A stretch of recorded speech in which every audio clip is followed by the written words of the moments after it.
everywhere in cold countries, right? So what we want is to melt it. So what they do, they add some salt to it. So what will happen? Its melting point will lower.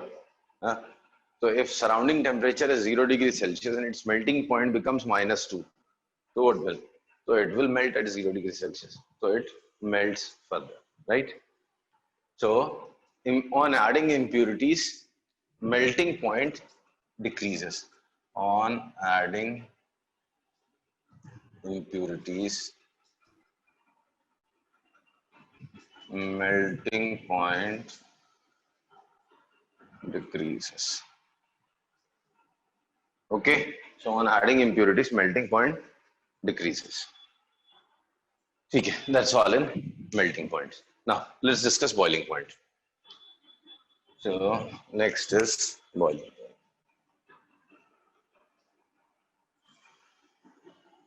Decreases and becomes constant at some point. That point is known as boiling point, right? So before boiling point, substance is in liquid state. Before boiling point, substance is in liquid state, right? But if you give it some heat, then its temperature does not rises at boiling point. Instead, the heat absorbed is again utilized or used to overcome force of attraction, right? So at boiling point, once again, things are very much same, right? Whatever we stated for melting point, again the same statements we can write for boiling point. Only the difference will be in phase. For melting point, the phase was, before melting point, the phase was solid, and after melting point, the phase is liquid. At boiling point, before boiling point, phase is liquid, and after boiling point, phase is gas, right? Yes, sir. Hello. Yes, Now, sir.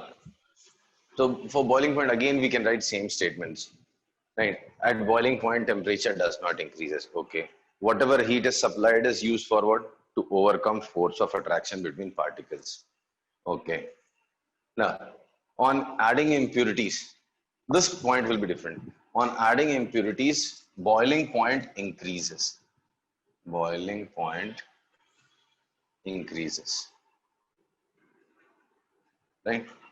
On adding impurities, boiling point increases. Water boils at 100 degrees Celsius, but that is only for pure water.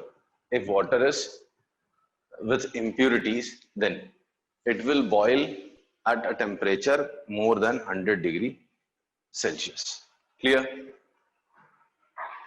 Okay. Yes, sir. Now, next is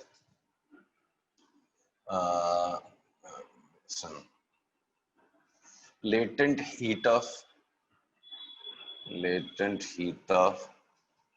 vaporization.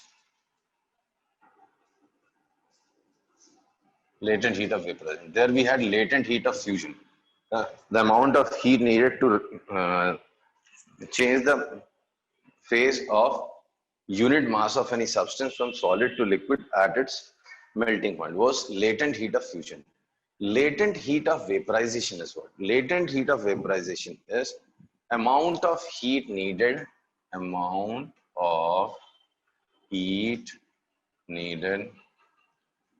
to change the state of any object, any substance from liquid, state of unit mass of any substance from liquid to gas. From liquid to gas. Got it?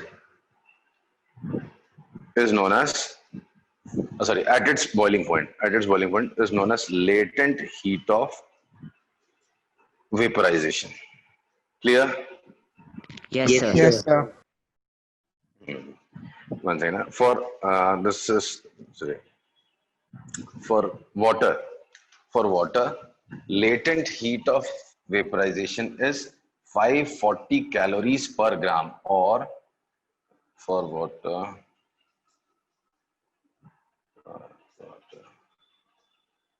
latent heat of vaporization is 540 calories per gram, or multiplied with 4.2, 2268 joules per gram.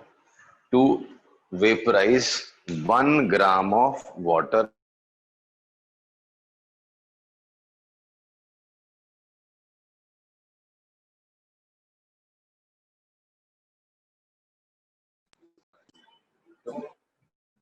convert 1 gram of water to vapor at its boiling point, you need to add energy equal to 2268 joules per gram. Clear? Okay. So that's all in boiling point. Now, small words like condensation. Yeah, sublimation. Let's start with sublimation. What is sublimation? Sublimation. Conversion of solid to gas. So we have seen a graph where if we give some heat, uh, if we give some heat to a solid, first its temperature increases, then it gets converted to liquid, then its temperature increases, then it gets converted to gas, right? But some of the solids directly convert from solid state to gaseous state, right? All of us have seen in our daily life camphor, almost everybody has seen, not camphor, the naphthalene balls, everyone has seen, right? Yes, sir. So you might have seen naphthalene balls, we place it in between The dry ice. dry ice also gets converted to from solid to gaseous phase directly. So many substances are there which don't necessarily go to liquid state. They directly get converted from solid to gas. So conversion of solid directly to gas without passing through liquid phase is known as sublimation.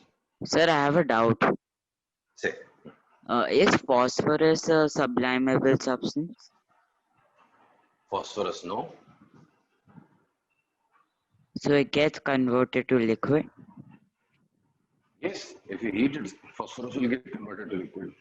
So like matchsticks, they straight convert, right? That is combustion. Okay.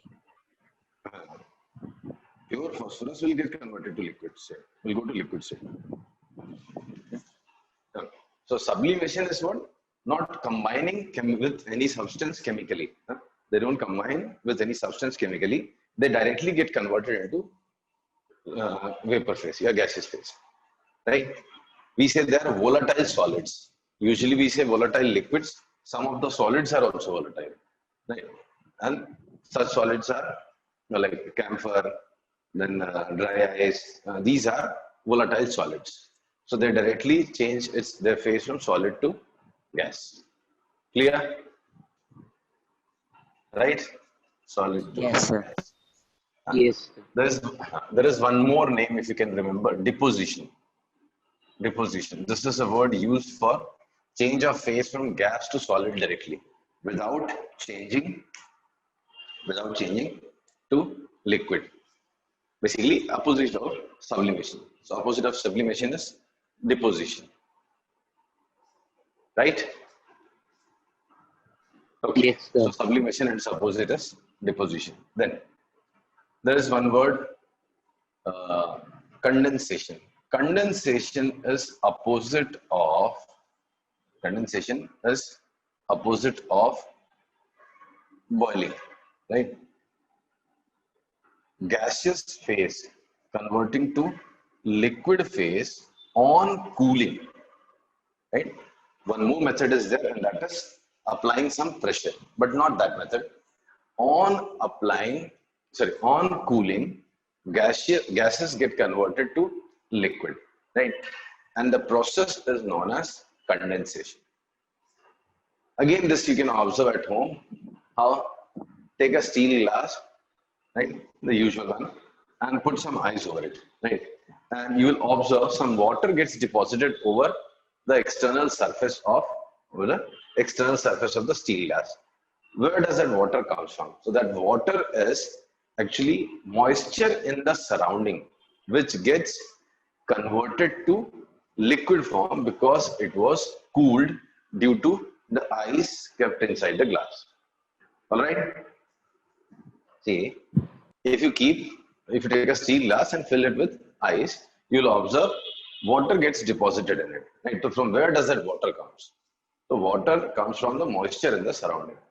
Surrounding has a lot of moisture in it, so that is in gaseous phase. But due to ice in the glass, it gets cooled and gets deposited over that steel glass or whatever it is. Right. So that process or that phenomena is known as condensation. So on boiling, liquid gets converted to gas, and on condensation, gas gets converted to liquid. Clear? Yes, sir. So this is another process. Okay. Then one very important process, evaporation. Yeah, evaporation. Yeah, before that, there's a slight difference between vapor and gas. Though when this question is not asked, we mix these two words, but actually there is a slight difference between vapor and gas. Water vapor. Water is vapor at 100 degrees Celsius, right? But water, like, when will we say that it is gas? So if at a certain temperature, sorry, I have not explained you the effect of pressure on these. So I'll explain it later, sir. So what I was explaining, sublimation is done, condensation is done, now evaporation.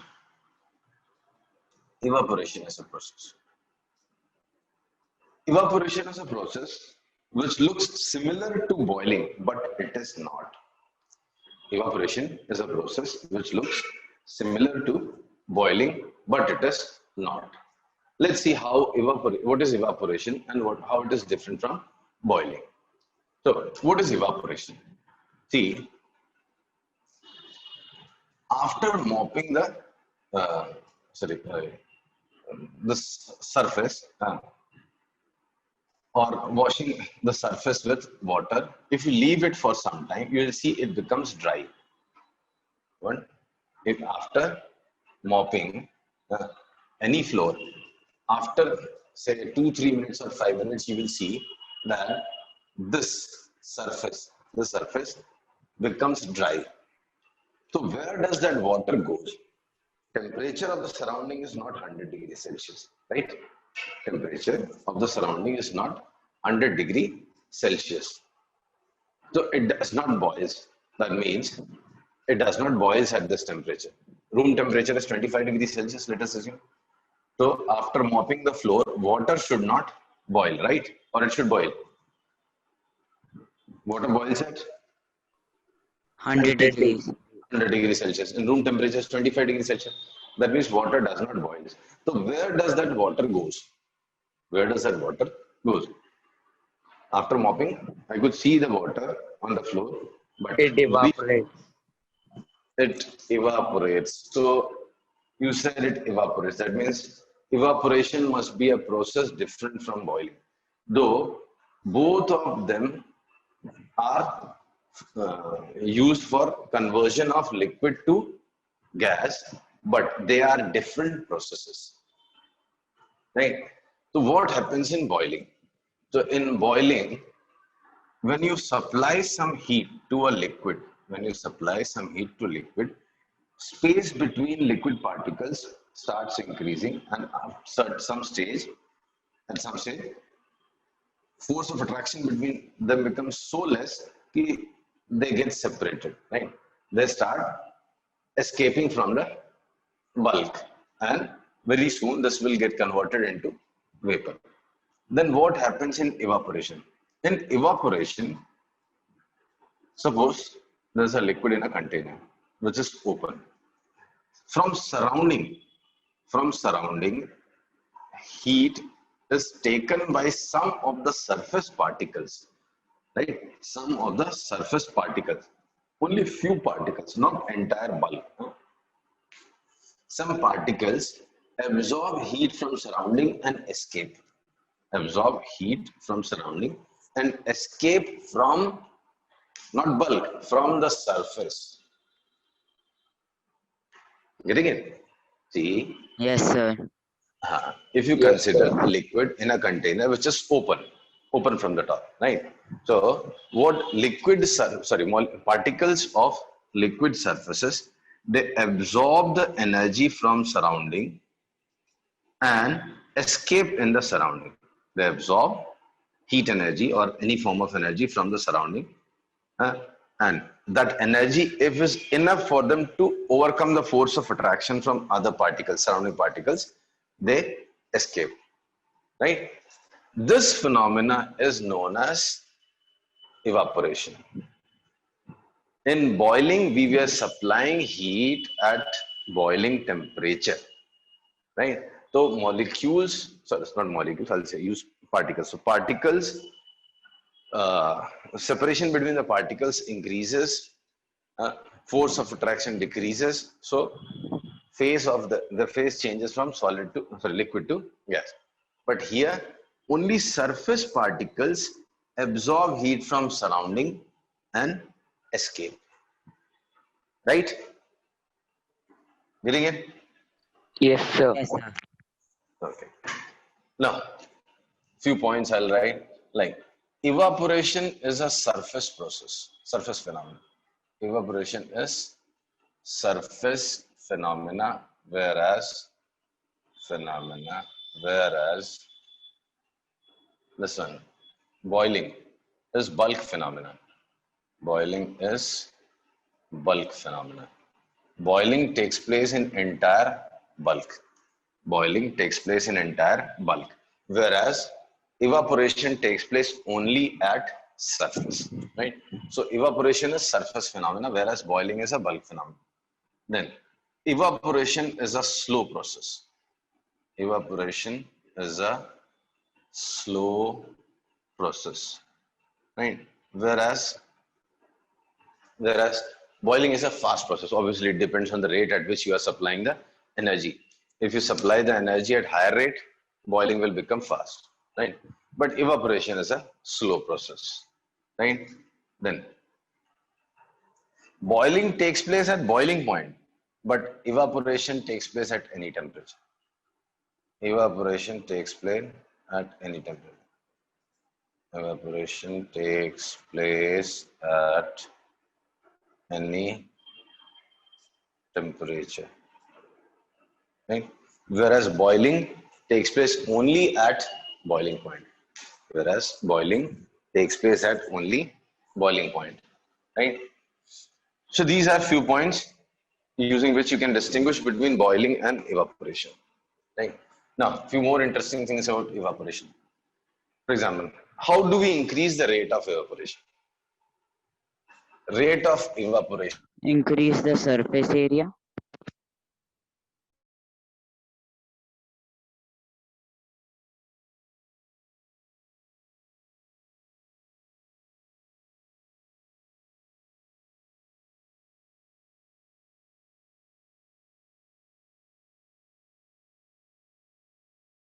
Temperature of the liquid is, if temperature of the liquid is Sir, 20 degrees increase the Celsius. surface area. Correct. So with temperature, let me explain first.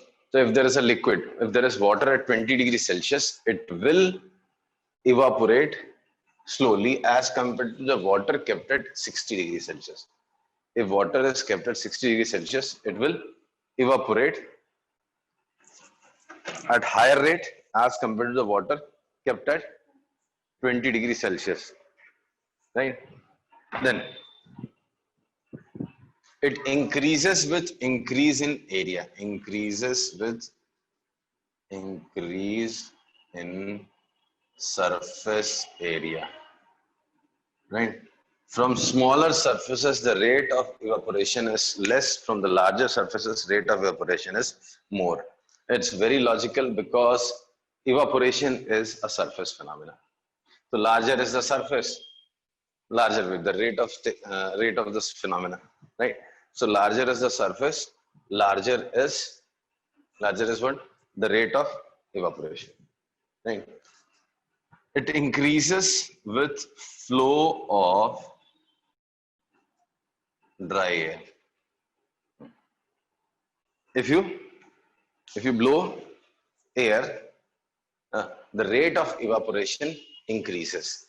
You might have seen after mopping the floor, we switch on the fan. Why? So that the water evaporates quickly. Why? Because there is a concept of saturation. I'll not get into that, but still, suppose this is a liquid layer over the solid, and there's a liquid layer over it, right? Now, particles of water evaporate at some rate. So these particles stay in the same region, right? But if you blow some air, if it is filled with, if this region is filled with those particles, and if you evaporate, if further particles move out from the liquid, what will happen? Lot of liquid particles will be there in this, right? So again, condensation also starts taking place simultaneously. So some particles escape and some particle again move to liquid phase, right? So we call it saturation. It cannot hold moisture more than that, or water particles more than that. So what happens if you blow the air? If you blow some air, what will happen? These particles will be removed from this region. These particles will be removed from this region, and now there is further scope of evaporation, right? So with blow of wind or dry air, rate of evaporation increases, right? So if you have dry surrounding or dry air, then rate of evaporation will increase. Clear? Yes, Yes, sir. sir. Okay. So this is one thing. Now, one interesting statement. After evaporation, rate of, sorry, energy of the remaining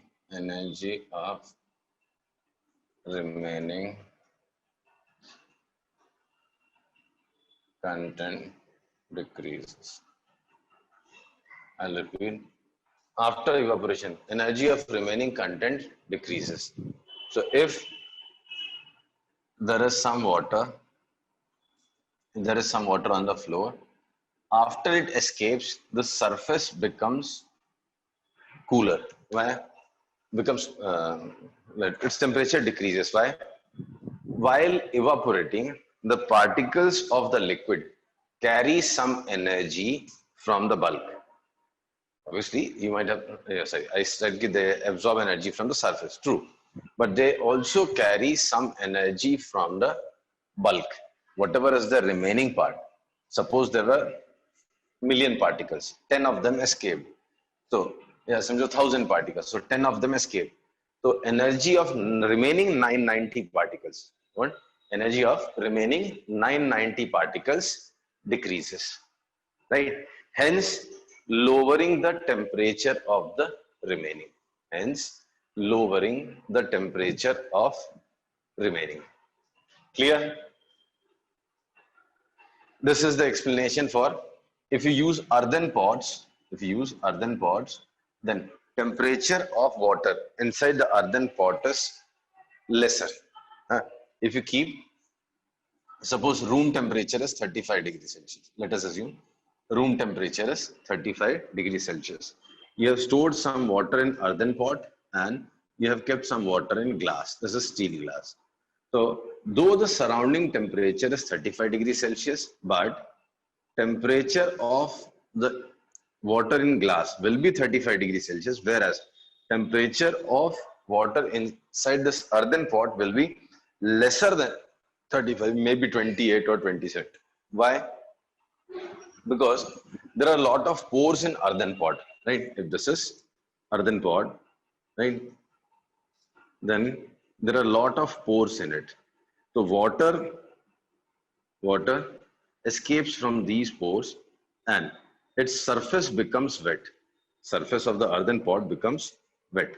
Now, these particles on the surface, particles of water or liquid on the surface, absorb energy from the surrounding and escape. That is what we say is evaporation. On doing so, they carry some energy. On doing so, they carry some energy from the remaining bulk. So, the remaining part, the remaining water, that is water inside the pot, becomes colder. Right? The temperature of the water inside that pot becomes less. Clear? Yes, sir. Yes, sir. Okay. So I explained almost everything. Still, I'll need one more lecture, that is effect of pressure, gas and vapor, and some interesting questions. So I'll take one more class on this. Right? Chala, I'll stop here. See you on Monday.